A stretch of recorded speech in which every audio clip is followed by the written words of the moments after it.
আসসালামু আলাইকুম রহমতুল্লাহ। সবাই কেমন আছেন? আশা করি সবাই আল্লাহর রহমতে ভালো আছেন, আমিও ভালো আছি। তো ভাইয়ের বউ রুটি বানাচ্ছে, কতগুলা রুটি বানাচ্ছে দেখেন। রুটি দেখা আমি পুরাই অবাক, এত রুটি কে খাবে। রুটি বানাচ্ছে আর আমার মা রুটি সেকছে। এর মধ্যে আমার প্রচণ্ড ক্ষুধা লেগে গেছে। আমি তো একটা সিদ্ধ ডিম খেয়ে নিছি। আর এভাবে সাদা ভাজি দিয়ে রুটি আমার একদম ভালো লাগে না। তারপরও এত খিদা লাগছে, সেজন্য এই যে এখন আলু ভাজি দিয়ে রুটিটা রোলের মতন বানিয়ে তারপর খেয়ে নিব। একটাই খাবো, কারণ এত ক্ষুধা লাগছে। আর এইভাবে রুটি আমার একদম ভালো লাগে না। হয়তো সবজি আর না হলে অন্য কোনো তরকারি দিয়ে আমি রুটি খেতে পছন্দ করি। তো যেহেতু আমার মা সবজি করে নাই, আলু ভাজি করছে আর ডিম ভাজা, তো আমি শুধু আলু দিয়ে খাচ্ছি। আর এই যে দুপুরের আজকে কী রান্না হলো, এখানে হচ্ছে আব্দুর রহমানের জন্য শিং মাছ দিয়ে ঢেঁড়সের তরকারি, আলু দিয়ে ঝোল, ওর জন্য রান্না। আর আমাদের জন্য কী রান্না হয়েছে আজকে সেটাই দেখাবো। তো চলুন। এই যে এখানে হচ্ছে মিষ্টি কুমড়া, অনেকেই মিষ্টি লাউ বলেন, সুরমা মাছ দিয়ে মিষ্টি লাউ তরকারি। আর এই সুরমা মাছটা খেতে অনেক অনেক মজা লাগে, সামুদ্রিক মাছ।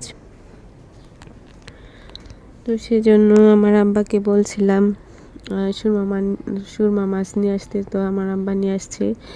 আর এখানে ভাজা হয়েছিল ঝাটকা, ছোট যেই ঝাটকা মাছগুলা,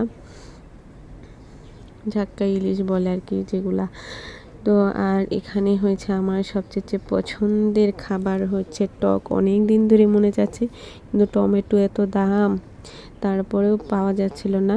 পরে এই টমেটো ছোট মাছ দিয়ে আমার ইচ্ছা হয়েছিল, মানে ছোট মাছও পাওয়া যায় না। পরে অনেক খোঁজাখুঁজি করে আমার আব্বা ছোট মাছ নিয়ে আসছে। তো আলু দিয়ে টমেটো দিয়ে ছোট মাছ দিয়ে একদম শুকনা টক, বেশি করে লেবু দিয়ে টকটা আর কি তৈরি করা হয়েছে।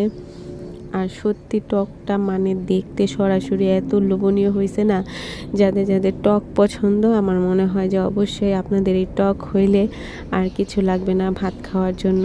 আর ছিল লতি, চিংড়ি মাছ দিয়ে লতি রান্না।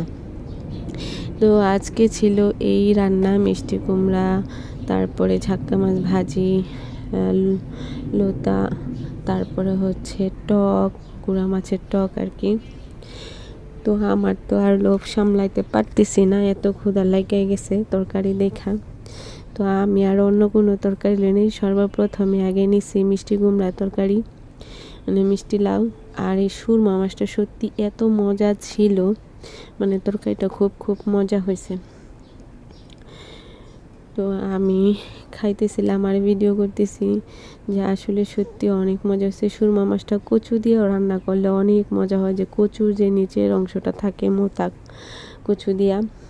আর এই যে নিয়ে ফেলছি আমার সেই পছন্দের টক।